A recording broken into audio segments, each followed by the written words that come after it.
નમસ્કાર જય હિન્દ. વંદે માતરમ વિદ્યાર્થી મિત્રો, તમારું સ્વાગત છે IAS lifestyle academy daily current affair એનાલિસિસમાં, જ્યાં યુપીએસસી જેવી સ્પર્ધાત્મક પરીક્ષાની તૈયારી કરતા વિદ્યાર્થી માટે હું ગુજરાતીમાં ધ હિન્દુનું એનાલિસિસ કરાવું છું. એનાલિસિસ સવારે મોર્નિંગમાં 11 વાગે અથવા આફ્ટરનૂન બાદ સાંજે 5 વાગે અવેલેબલ કરવામાં આવે છે YouTube channel as well as એપ્લિકેશનમાં.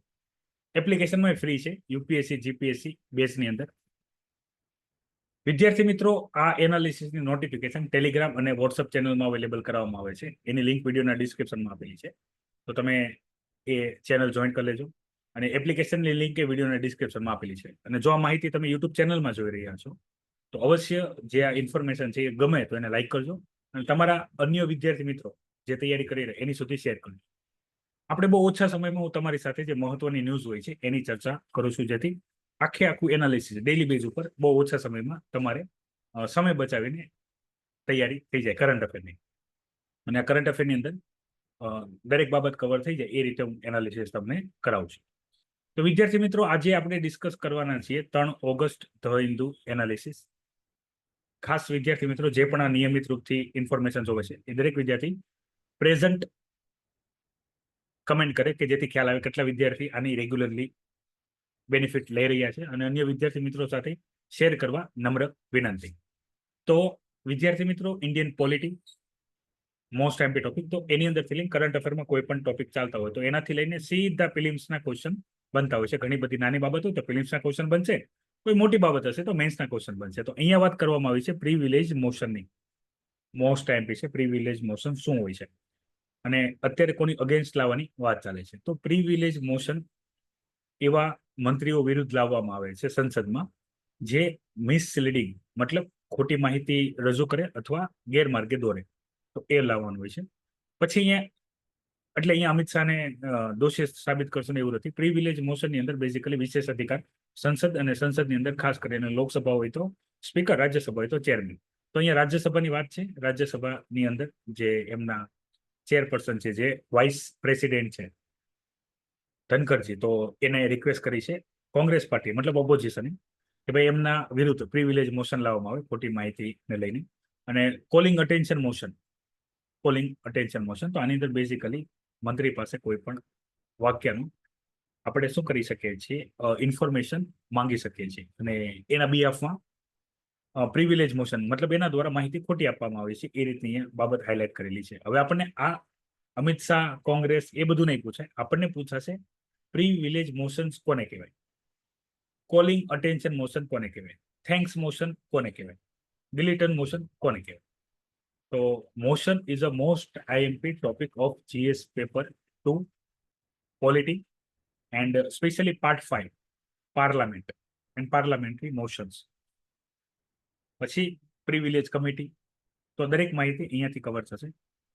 સ્પોર્ટ્સને લઈને એક માહિતી હું તમને પૂછું છું. ભારતની રાષ્ટ્રીય રમત કઈ છે? જે પણ વિદ્યાર્થી મિત્રોને ખબર હોય એ વિદ્યાર્થી વિડીયોની કમેન્ટ બોક્સમાં કમેન્ટ કરી શકે છે. હોકીમાં ઘણા વર્ષો બાદ ઓસ્ટ્રેલિયા ટીમ છે, એને આપણે હરાવી છે. It's good for us.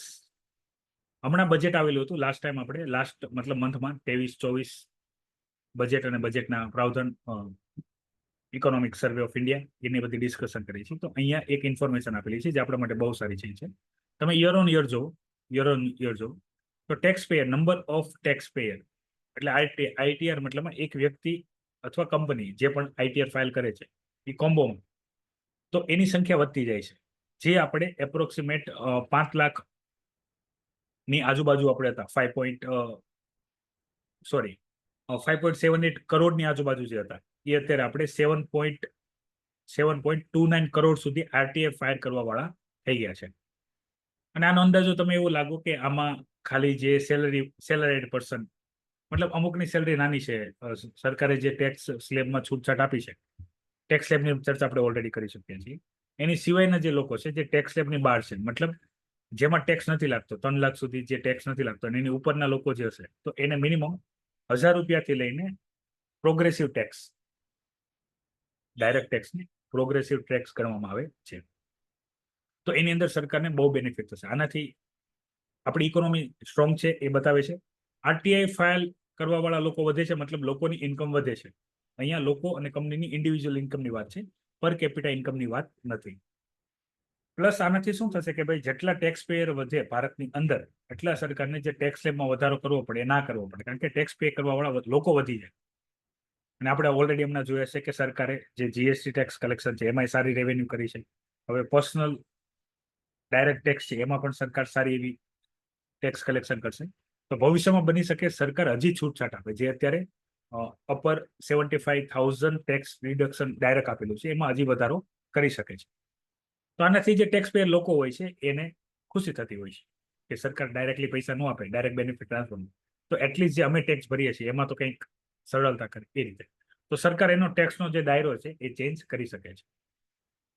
Budget સાથે આ વસ્તુ જોડાયેલી છે. સરકારને ટેક્સ વધારો કેમ કરવો પડે છે? કારણ કે સરકારે પ્રજાના કલ્યાણ માટે સ્કીમો લાવી છે, અને એ સ્કીમો લાવવા માટે સરકારને શું જોશે? ફંડ જોશે. ટેક્સમાં પૈસા પડેલા હોશે તો સરકાર એ સ્કીમ લાવશે, એટલે સરકાર ટેક્સ વધારવું પડે. પણ સરકાર એવા પ્રયાસ કરે જેનાથી એમ્પ્લોયમેન્ટ વધે, લોકોની ઇન્કમ વધે, તો ઓટોમેટિકલી સરકારની ટેક્સ કલેક્શન વધી જશે. જીડીપી અને ટેક્સ બંને ડાયરેક્ટ પ્રપોઝલમાં, જેટલું જીડીપી વધશે એટલું ટેક્સ વધશે. સરકાર ટેક્સ ની અંદર કોઈ પ્રાવધાન રિફોર્મ લાવવાનું હોય કે જેથી ટેક્સ કલેક્શન વધે, અથવા કોઈ ટેક્સ ચોરી કરતો હોય તેને આઈડેન્ટિફાઈ કરવાનું હોય, આ બધા પ્રાવધાન સરકાર કરતી હોય છે. હવે એક ભૂતકાળનો ટોપિક છે, એના ઉપર લઈને સુપ્રીમ કોર્ટનો ફરીથી એક નિર્ણય આવેલો છે. અહીંયા એક ટર્મ યાદ રાખજો, ક્વિડ પ્રો ક્યો વાયા પોલ બોન્ડ. બેઝિકલી સુપ્રીમ કોર્ટે જે ઇલેક્ટ્રોલ બોન્ડ વાળી જે ડિસ્કશન હતી, ઇલેક્ટ્રોલ બોન્ડને અનકોન્સ્ટિટ્યુશનલ ડિક્લેર કર્યા હતા. તો એની અંદર પ્રિડ કો પ્રો કો નો મતલબ શું થાય છે? એક હાથ છે દે, એક હાથ છે લે. તો અહીંયા એવું જોવામાં આવ્યું હતું ઇલેક્ટ્રોલ બોન્ડ વાળા જે કેસ આખું હતું એની અંદર કે ભાઈ કોઈ પણ મતલબ આને ઇલેક્ટ્રોલ બોન્ડ સાથે આપણે ડિસ્કશન જોઈએ છે ગવર્મેન્ટને જે પ્રોવાઈડ કરવામાં આવે છે કે ભાઈ કોઈ કંપની XYZ કંપની માની લો એ કોઈ ફંડ પ્રોવાઈડ કરે, કોને? ગવર્મેન્ટને તો કોઈ પોલિટિકલ પાર્ટીને ડાયરેક્ટલી ઇનડાયરેક્ટલી કોઈ પણ રીતે. ગવર્મેન્ટ બદલામાં શું કરે?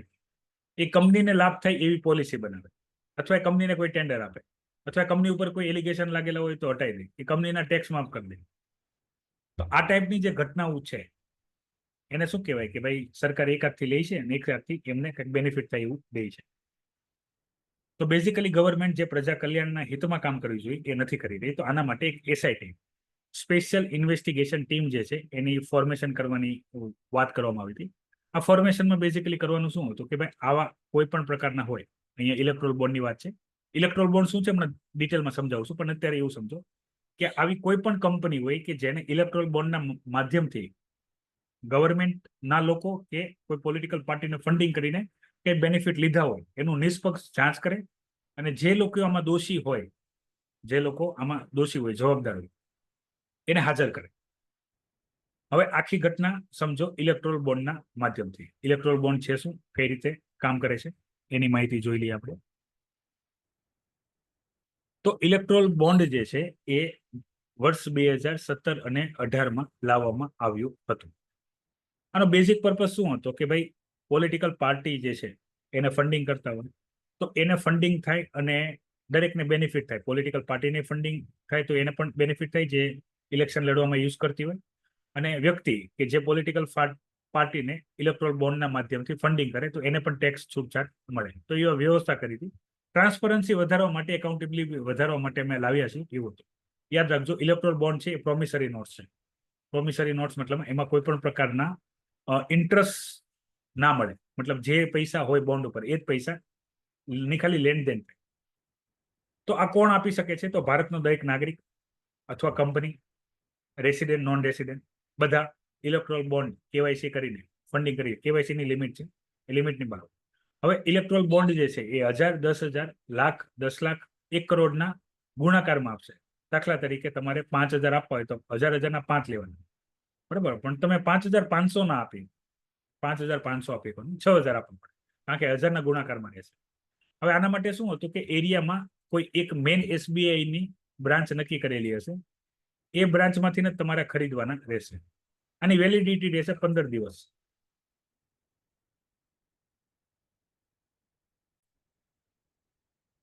તો 15 દિવસની અંદર જે વ્યક્તિએ ઇલેક્ટ્રોલ બોન્ડ ખરીદેલો હશે એ ઇલેક્ટ્રોલ બોન્ડ ગવર્મેન્ટ મતલબ જે પોલિટિકલ પાર્ટી હશે એ પોલિટિકલ પાર્ટીને આપી દેવા રહેશે. તો આ એસબીઆઈ વ્યક્તિએ જયારે પૈસા હશે એસબીઆઈ ને આપ્યા હશે, એસબીઆઈ એને એક બોન્ડ આપ્યો હશે, બોન્ડની અંદર પૈસા લખેલા હશે બેઝિકલી. એ પૈસા એ પોલિટિકલ પાર્ટીને જમા કરશે, પોલિટિકલ પાર્ટીનો વ્યક્તિ એ જશે બેંક પાસે, એસબીઆઈ પાસે, એ આપશે તે પૈસા એમાં ટ્રાન્સફર કરી દેશે. તો આ રીતે એક વ્યવસ્થા કરી છે. હવે આમાં પહેલી વસ્તુ, વ્યક્તિ કે કંપની શા માટે આ ફંડિંગ કરે? તો એનું કારણ હશે કે ભાઈ એને ટેક્સમાં છૂટછાટ મળે. બીજું, માની લો કોઈ પોલિટિકલ પાર્ટીની સરકાર બને તો એ પાર્ટી એને ફેવર આપે. બેઝિક આ નોર્મલ લેવલ હોય તો કોઈ ઇસ્યુ નથી, આ રીતે કામ ચાલતું જ હોય છે. એ આપણે એક કે બીજે તરફા જોઈએ છે. અઘરું ક્યારે છે કે બધો બેનિફિટ કોઈ એક લઈ જાય. બીજું, હવે જો આની અંદર નલ એન્ડ વોઇડ ડિક્લેર કરવાનું સુપ્રીમ કોર્ટનું કારણ શું? તો પેલા એવું હતું કે આ વ્યક્તિ જે ડોનેશન કરે છે એસબીઆઈ બેંક થ્રુ પોલિટિકલ પાર્ટીને, એ વ્યક્તિ કોણ ડોનેટ કરે છે એની માહિતી શેર કરવામાં આવશે, એની ગુપ્ત રહેશે. કેવાયસી ની જે માહિતી હશે ગુપ્ત રહેશે. પણ એવું જરૂરી નથી. કેમ? કારણ કે માની લો અત્યારે ઇલેક્શન થાય, આજે કોઈ પોલિટિકલ પાર્ટી સત્તામાં છે, કાલે જતી રહી, બીજી આવે, તો બીજી પાર્ટી આવશે, એસબીઆઈ જે છે ગવર્મેન્ટ અંદર જ છે, કારણ કે પીએસયુ બેંકની અંદર આવે, તો એની પાસે ડેટા માંગી શકે છે. ભલે ઓફિશિયલી કોઈ ડેટા ન આપે પણ અનઓફિશિયલી આપે કે બીજી પોલિટિકલ પાર્ટીને કોને કોને ફંડિંગ કર્યું હતું, એને આપણે બોલાવીએ અને એમની મતલબ એમની પાસે પૈસા લઈએ તો એક પ્રકારનું ટેન્શન ક્રિએટ થઈ શકતું છે. સામાન્ય રીતે જેટલા પણ મોટા કોર્પોરેટ લોકો હોય, દરેક પોલિટિકલ પાર્ટી મતલબ રિજનલ, સ્ટેટ લેવલ કે નેશનલ લેવલ, દરેક પોલિટિકલ પાર્ટીને ફંડિંગ કરતા જ હોય છે. અને ફંડિંગનો એને ટેક્સનો બેનિફિટ, પહેલા એવું હતું કે ફંડિંગ કરતા હોય પણ ટેક્સ બેનિફિટ નતો, આના લીધે મળતું હતું. પણ આમાં શું થયું કે ભાઈ પોલિટિકલ પાર્ટીના જે લોકો છે પોતાના બેનિફિટ માટે બોન્ડથી પૈસા આપે અને બદલામાં ગવર્મેન્ટ એને ટેન્ડર, મેં તમને કીધું એ રીતે એને હેલ્પફુલ થાય પોલિસી એવી બનાવે. તો આ વસ્તુ એક પ્રકારની સરકારના માધ્યમથી દુરાચાર જેવું થઈ ગયું, એટલે આને દૂર કરવું.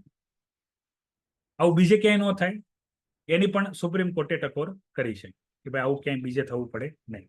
ત્રીજું કે ભાઈ આની માટે જરૂરી એક્શન જે લેવા પડે, સુપ્રીમ કોર્ટ એસઆઈટી નું ગઠન એટલા માટે અટકાવી દીધું કારણ કે અહીંયા સુપ્રીમ કોર્ટનું કેવું એવું હતું કે જો આ વસ્તુ કરવામાં આવશે તો આપણે જ્યુડિશિયલ એક્ટિવિઝમ તરફ આગળ જશું. બે કોન્સેપ્ટ આવે છે, જ્યુડિશિયલ એક્ટિવિઝમ, જ્યુડિશિયલ ઓવરરીચ. એની અંદર શું હોય કે ભાઈ જ્યુડિશરી જે છે આપણી ગવર્મેન્ટના ત્રણ ભાગ પડે, એક આવે એક્ઝિક્યુટિવ, એક આવે લેજિસ્લેચર અને એક આવે જ્યુડિશરી. તો જે જ્યુડિશરી હોય એ જ્યારે લેજિસ્લેચરની કામમાં દખલગીરી કરે, રોકટોક કરે, ડાયરેક્શન કરે, તો એવી કન્ડિશનમાં એને કહેવાય છે જ્યુડિશિયલ એક્ટિવિઝમ. જ્યુડિશિયલી પોતાનું જ્યુડિશિયલ કામ મૂકીને લેજિસ્લેચરના કામ કરવા લાગે અથવા એક્ઝિક્યુટિવ તરીકે કામ કરવા લાગે, એને આપણે કહીશું જ્યુડિશિયલ ઓવરરીચ. આ મોસ્ટ એમ્પી ટોપિક છે.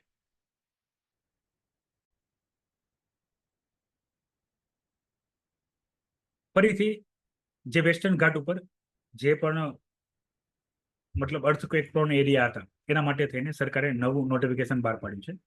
વેસ્ટર્ન ઘાટની અંદર આપણે આ ઇન્ફોર્મેશન ઓલરેડી જોયા હતા કે એવા ભારતના કયા કયા એરિયા છે કે જ્યાં ભૂસ્ખલન આવવાની વધારે ચાન્સીસ છે.